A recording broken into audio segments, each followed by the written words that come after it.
Hello everyone, welcome to online classes. So as you all know, जैसा कि आप सब जानते हैं, we are discussing class 6 chapter number 11 history. इसमें हमने कई सारी बातें डिस्कस कर ली थी पिछले वाले पार्ट में। आज हम करेंगे उसके बाद। हम देख रहे थे पालवास, चालुक्यास और पुलाकेशिन टूर के या पुलाकेशिन के प्रशस्ति के बारे में, उनके अकाउंट्स के बारे में, उनकी हिस्ट्री के बारे में हम डिटेल में देख रहे थे। हमने हमारे पिछले पार्ट में देख लिया था किस तरह से पलावास और चालुक्यास जो है वो साउथ इंडिया पे राज कर रहे थे। पलावास का कैपिटल कांचीपुरम था। चालुक्यास जो है रायचूर दूप के आसपास जो है बहुत ज्यादा राज कर रहे थे और उनका कैपिटल क्या था? चालुक्यास का अयोल था, जो एक कमर्शियल सेंटर बना हुआ था। अब ये पालवास और चालुक्यास जो है पड़ोसी थे, नाइबर्स थे, तो आप दूसरे में लड़ते रहते थे कि आई वॉन्ट योर टेरिटरी और आई वॉन्ट योर टेरिटरी। इस तरह से दोनों के दोनों लड़ते रहते थे और इस तरह से ये जो है प्रोस्परस भी थे, क्योंकि आप सब जानते हैं कि यहाँ पे जो है बहुत ज्यादा ट्रेड भी होता था। अब the most famous Chalukyan ruler जो था वो था पुलाकेशिन टू। पुलाकेशिन टू जो है वो मोस्ट फेमस रूलर माना जाता है चालुक्यास का। His empire extended over most of the areas of Karnataka. बहुत सारे एरियाज है कर्नाटका के, वहां तक फैला हुआ है। आंध्र प्रदेश एंड तेलंगाना में भी आपको ऐसी चीजें देखने को मिल जाएगी जहां तक ये फैला हुआ है। We get information about him and his region from a prashasti known as the Aiyol inscription written by his court poet Ravi कीर्ति। तो उसका कोर्ट पोइट था रवि कीर्ति, जिसने ये सारी की सारी चीजें लिखी थी। This inscription mentions his ancestors. उसके जो एंसेस्टर्स हैं उनको मेंशन किया जाता है उसके द्वारा। अब Pulakeshin evidently got the kingdom from his uncle. तो उसके अंकल से क्या मिला? उसको किंगडम मिल गया।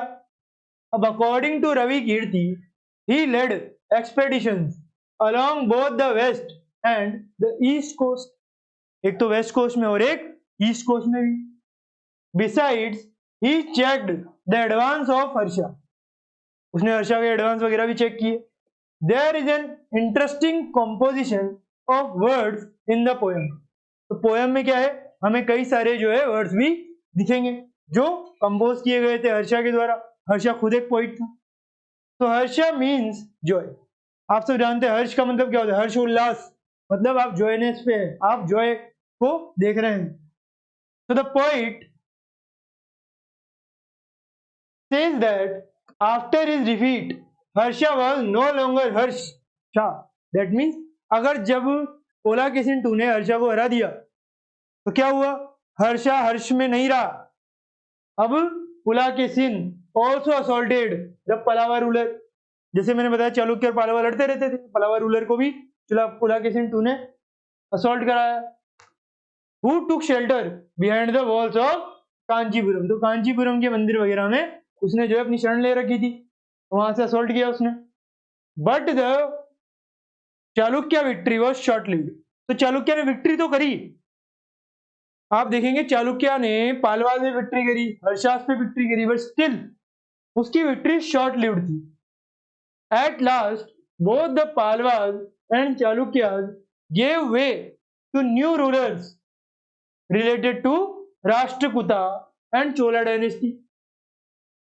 मगर बाद में देखिए बहुत पालवास एंड चालुक्यास ने एक नया रूलर आना शुरू कर दिया उनके समय, वो था राष्ट्रकूटा और चोला डायनेस्टी आने लग गई। About which you will read in class 7।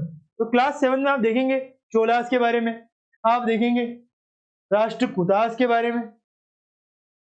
अभी तो आपको सिर्फ ये ध्यान रखना है कि पहले चालुक्य है शॉर्ट लिव्ड थे, फिर उसके बाद पालवास और चालुक्य के बाद आने लग गए राष्ट्रकूटा और Cholas. You should remember it. अब who were the other rulers who tried to control the coast and why? अब कौन से दूसरे रूलर्स थे जो कोस्ट को कंट्रोल करना चाहते थे और why? क्यों करना चाहते थे कंट्रोल, वो भी हम देखते हैं।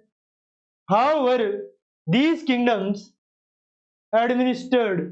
किस तरह से ये किंगडम्स एडमिनिस्टर्ड किए जाते थे उनके द्वारा, वो भी हम यहाँ पे देखने का ट्राई करेंगे।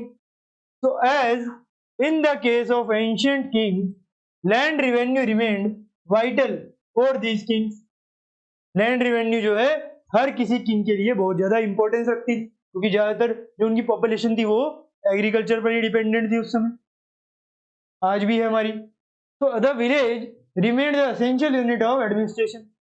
तो विलेज जो है वो एसेंशियल यूनिट ऑफ एडमिनिस्ट्रेशन पहले भी थे, आज भी है, हमेशा रहेंगे। So there were few development as well, कुछ डेवलपमेंट आज भी हो रहे हैं, पहले भी हो रहे थे। तो देखा जाए तो अगर हम आज से कंपेयर करें उस समय भी कुछ ना कुछ according to the situation development किए जा रहे थे। अब rulers adopted a quantity of steps to surmount the justification of men who were stronger and powerful either economically or socially or because of their political and military power। तो ये सब कुछ जो है पालवास चालुक्य में होता था, मिलिट्री पावर वगैरह इन सब में सोशल स्टेटस में ऊपर थे। फॉर एग्जाम्पल अगर हम देखें एग्जाम्पल के रूप में तो किस तरह के किंगडम थे, किस तरह का विलेज एडमिनिस्ट्रेशन था। तो some important administrative deputations were now innate, मतलब अब आपको देखने को नहीं मिलेगी, वो पहले थी। This means that sons succeeded fathers to these post. आप देखेंगे हेरिडेटरी रूल था। आप जानते हैं वैष्णवीज जो हिंदू वगैरह होते हैं उनमें क्या होता है, उनमें यही होता है कि भाई आप राजा का बेटा ही राजा बनता है, ज्यादातर एल्डर बन जाता है, या फिर कभी कभी जो लोएस्ट सन होता है या फिर जो स्मॉलेस्ट सन है उसको भी बना देते हैं कभी कभी, कि भाई जो छोटा सन है उसको भी आप बना देंगे। द पोइट हरिसेना, जिसने समुद्रगुप्ता के बारे में बहुत कुछ लिखा प्रशस्तियों वगैरह में, वॉज अ महादंडा नायका और chief judicial officer like his father. वो क्या था, चीफ जुडिशियल ऑफिसर था हरिसेना, लाइक हिज फादर, उसके फादर की तरह। ये आप देख सकते हैं, इससे हमें पता लग रहा है हेरिडेटरी रूल था। Sometimes one person had many offices, और कई कई बार तो एक पर्सन के पास कई सारे ऑफिसेस भी आपको देखने को मिलेंगे। For example Harisena was the Mahadandanayaka and served as the chief judicial officer. तो देखिए हरिसेना जो एक तो चीफ जुडिशियल ऑफिसर भी था, उसके फादर भी थे, वो भी बना, और उसके साथ साथ महादंड नायक भी था। इसका मतलब क्या है, दो दो पोस्ट एक ही पर्सन संभाल रहा था। तो he also held the post of Sandhi Vigrahika, which means he was also a minister of war and peace। तो minister of war and peace भी था, ये आप यहां से देख सकते हैं। Besides these Harisena held a hereditary post also known as Kumaramatya. Kumaramatya an important minister था जो रॉयल कोर्ट में था, वो वाली पोस्ट भी इनके पास आपको देखने को मिल जाएगी।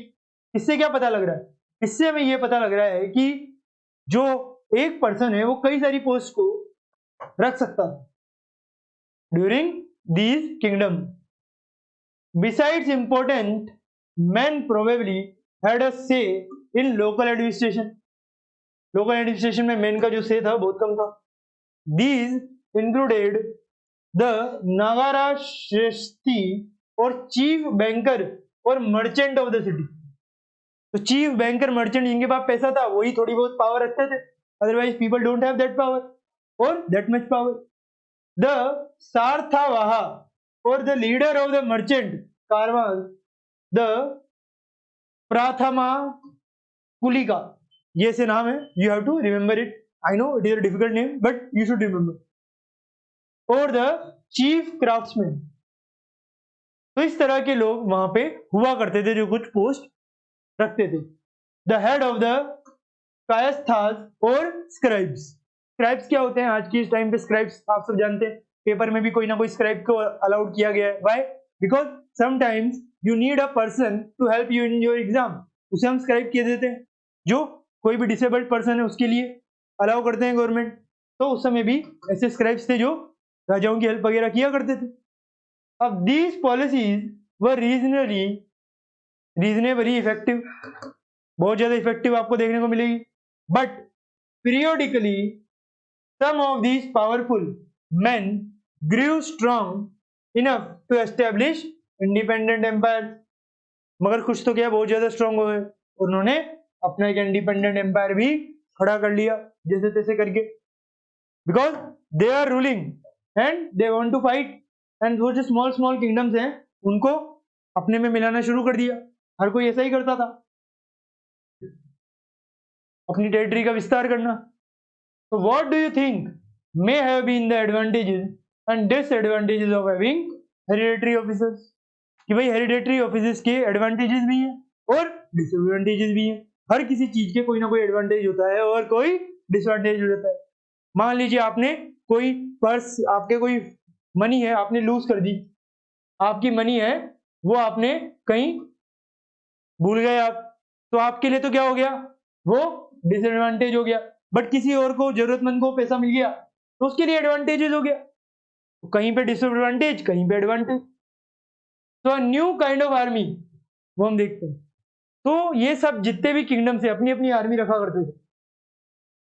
आर्मी क्यों रखेंगे? क्यों? क्योंकि जितने भी किंगडम्स हैं उनको एक दूसरे पे हमेशा डर लगा रहता था कि कोई भी हम पे आक्रमण कर सकता है, तो आर्मी हमेशा रेडी रहती थी, अलर्ट पे। इतने ज्यादा डरे होते थे सारे kingdoms. A well organised army with elephants, carriers that means रथ वगैरह, कावेलरी घुड़सवार, एंड फुट सोल्जर्स जो चलते हैं ना, हमारे आजकल आर्म्ड फोर्सेस हैं उस तरह से फुट सोल्जर्स हो। And besides there were military leaders who provided the ruler with troops whenever he wanted them। कि भाई जब भी जरूरत हो आप आइए, हमारे लिए लड़िए और हमें टेरिटरी दिलवाइए। So they were not paid routine salaries, उनको जो है रूटीनली सैलरी भी पे नहीं करी जाती थी।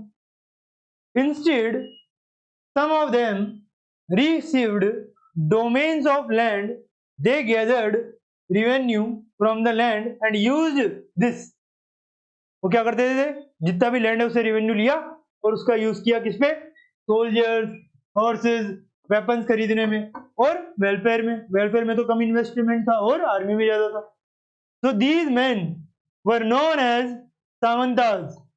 जो क्या करते थे, सारी मेंटेन करते रहते ना, जो किंग के जो है विश्वसनीय ऑफिसर्स होते थे, जो सारी की सारी चीजों को देखते थे, मेंटेन करते थे।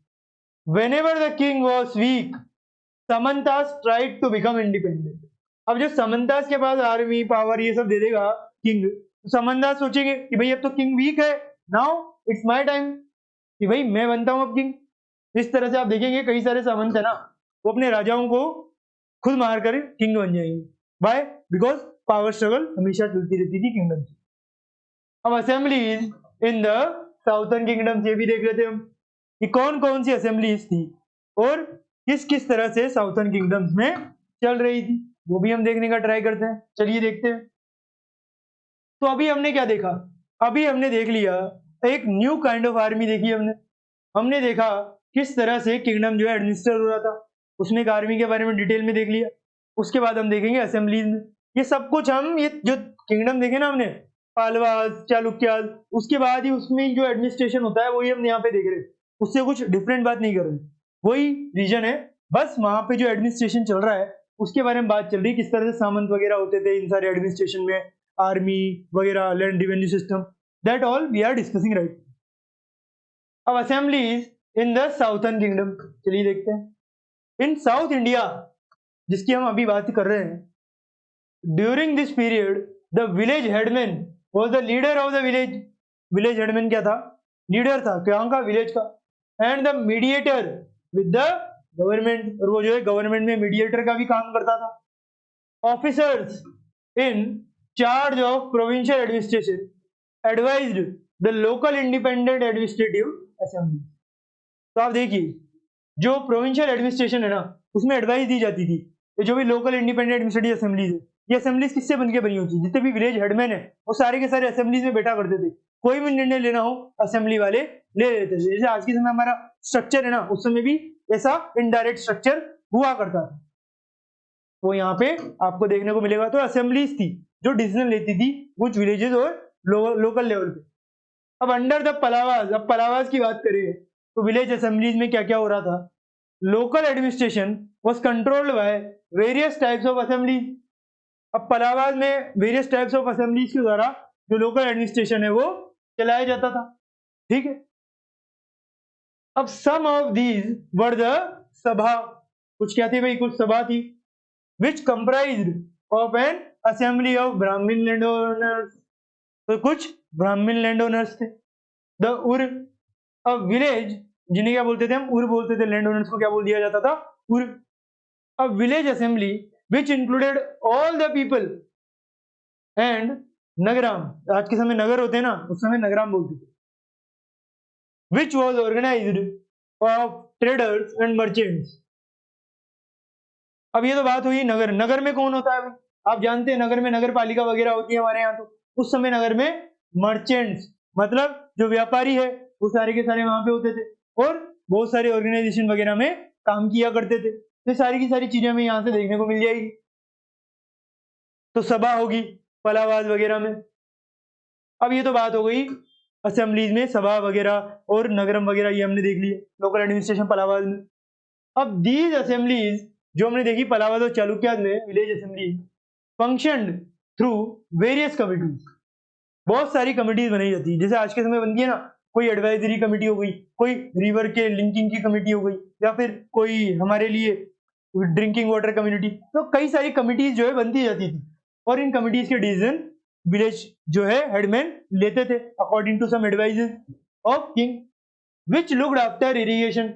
आप जानते हैं एग्रीकल्चर बहुत बड़ा एक फैक्टर था, तो इरिगेशन पे एडवाइस देना, इरिगेशन पे पॉलिसीज बनाना, एग्रीकल्चरल ऑपरेशंस, लोकल टेम्पल्स को किस तरह से बनाया जाए, और मेंटेनेंस ऑफ रोड्स, ये सारी की सारी चीजें आपको देखने को मिलेगी यहाँ पे, जो यहाँ पे होती थी उस समय। ठीक है, तो ये हम सब यहाँ पे जो है देख सकते हैं। अब हम बात करते हैं कुछ और यहाँ पे पॉइंटर्स की, वो क्या है, ordinary people in the kingdoms. तो ये तो बात हो गई a new kind of army की। उसके बाद हमने देखा assemblies in the southern kingdom, इस तरह से साउथर्न असेंबलीज में चीजें होती थी, सूबा वगैरह ये सब था, उर जिसे हम कहते हैं विलेज असेंबलीज को उर के देते हैं, तो ये सब वहां पे था। अब ये सब तो हमने देख लिया, अब बाकी चीजें भी देख लेते हैं, वो क्या है, ordinary people in the kingdom. तो जितने भी किंगडम्स थे ना, वहां पे कुछ ऑर्डिनरी पीपल या लोग भी आपको देखने को मिलेंगे, तो हम इनकी बात कर लेते हैं, भाई ऑर्डिनरी पीपल लोग क्या क्या करते थे वहां पे। So we can catch a contingent view of the lives of common people from plays and other accounts. तो कई सारे प्लेस थे, कई सारे अकाउंट्स थे, जिनके ऊपर हम चीजें देख सकते हैं। ठीक है, अब वहां पे क्या नाटक वगैरह हुआ करते थे, आप सब जानते हैं कि उस समय भी ग्राम असेंबलीज में कई सारे जो है शोज वगैरह होते, परफॉर्मेंसेस होती थी उनके ट्रेडिशंस की, एंड अकाउंट्स उनको देखकर बनाए गए। Let us look at some of these accounts. तो ये अकाउंट्स कौन से थे, जो कई सारे उस समय पोइट थे ना, कोर्ट के नवरत्न भी कह सकते हैं हम, जो हुआ करते थे उस समय, तो सारे के सारे बहुत सारी चीजें लिखा करते थे। उनमें से एक थे हमारे कालिदास, जो गुप्ता के समय में भी एक नवरत्न की भूमिका निभा रहे थे। Was known for his plays depicting life of the king's court, किस तरह से किंग के कोर्ट में लाइफ होती थी वो बताता था कौन, Kalidas. An engrossing feature about these plays is that the king and most Brahmins are shown as speaking Sanskrit. तो जितने भी ब्राह्मण्स हैं वो सारे के सारे संस्कृत को स्पीक करते हुए कालिदास के प्लेज में बताए गए हैं। Whereas women and men other than the king and Brahmins are प्राकृत। तो जो लोकल लोग हैं ना वो तो प्राकृत भाषा बोल रहे हैं, और जो रॉयल लोग हैं, किंग के लोग हैं, किंग की फैमिलीज है, वो सब के सब क्या बोल रहे हैं, संस्कृत लैंग्वेज बोल रहे हैं। His most popular play Abhijnana Shakuntalam, आप जानते हैं अभिजनना शकुंतलम बहुत ज्यादा फेमस है, इसका कालिदास का एक फेमस ग्रंथ। Is the story of the love between a ruler named Dushyant and a woman young woman named Shakuntala. तो शकुंतला और दुष्यंत के बीच में लव स्टोरी है, कौन सी, अभिजनना शकुंतला। ठीक है, कालिदास ने लिखी है, we all know it, it is a famous story, इस पे कई सारे सीरीज भी बनी है। We find an interesting description of the flight of an indigent fisherman in the this play और ड्रामा। तो इस ड्रामा में हमें बहुत सारी चीजें भी देखने को मिलती है, फिशरमैन वगैरह की एक अलग सा प्ले भी देखने को मिल जाता है। तो इस सारे का सारा डिस्क्रिप्शन हमें यहाँ पे मिलता है। A fisherman finds a ring. तो इस प्ले को हम यहाँ पे एक बार दिखाया गया है, पूरा का पूरा प्ले। ये प्ले हम पढ़ लेते हैं किस तरह से कालिदास के ग्रंथों में इन तरह के प्लेज हुआ करते थे। So let's see the play. तो ये फिशरमैन की कहानी है शकुंतला में, देखिए। A fisherman found a valuable ring.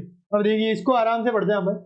ये जो फिशरमैन है उसको क्या मिलती है, उसको एक वैल्यूएबल रिंग मिलती है which the king had given to Shakuntala. Shakuntala जो है ना उसको ये रिंग दे देते हैं, but which had been accidentally swallowed by a fish। मगर क्या होता है कि फिश जो है वो उस रिंग को लेके चली जाती है। Which the king had given to Shakuntala but which had been accidentally swallowed by a fish। Shakuntala को दे दी रिंग फिशरमैन ने, मगर वो चली गई जाने का। When he went to the palace with it, the gatekeeper responded him of theft। कि भाई तुमने थेफ्ट किया है। And the chief police officer वो रेदर क्रूअल, बहुत ज्यादा क्रूअल था। क्या था? बहुत ज्यादा क्रूअल था कि भाई शकुंतला आपको कहां से कोई ऐसी रिंग कौन देगा।